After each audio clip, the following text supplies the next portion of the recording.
So in this week we have the story of the burning bush. Moses meets God at the famous bush that's burning and is not consumed. It keeps burning, but it doesn't consume the bush.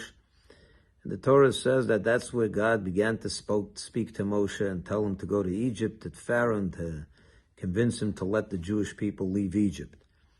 But what's interesting is the nuance here. When you look at that story, it says that Moshe was shepherding his father-in-law's flock, and he was going in the mountains here, there, and they were grazing, and he's minding his own business. And then he sees the burning bush. And the verse makes a point to say that Moses said, "Let me turn aside and see this great sight."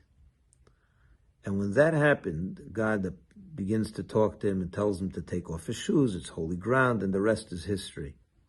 But Rashi tells us that Moshe, the reason why God began to speak to Moshe was because he had the proper attitude.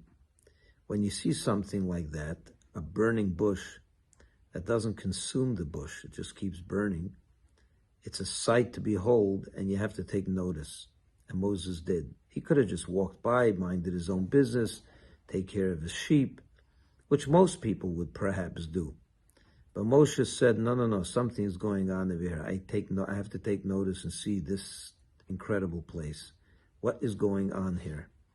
And how many times in life do we have where things happen around us and we just don't notice it because we're too busy, we're too preoccupied, or we don't have the emotional space to tend to that, or the mental space, or the patience, or whatever it is. You're in shul and suddenly a week goes by and someone that is usually there is not there, and you forget to call him because you didn't take notice.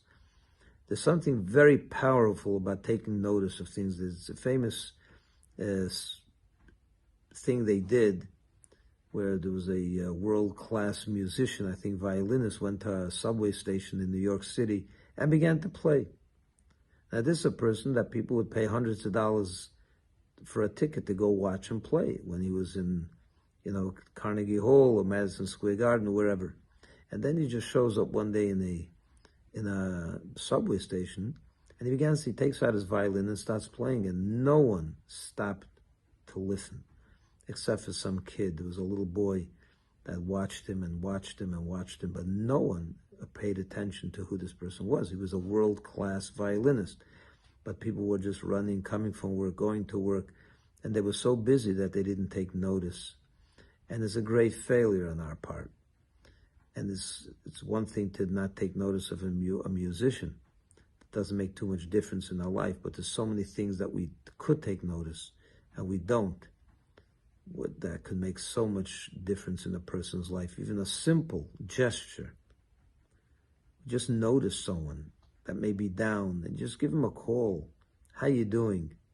To make the space in your mind and in your heart to notice another person, whether it's a good thing or someone's going through a difficult time. Take notice, my friends. You never know what'll happen. Maybe God will start talking to you. Shabbat Shalom.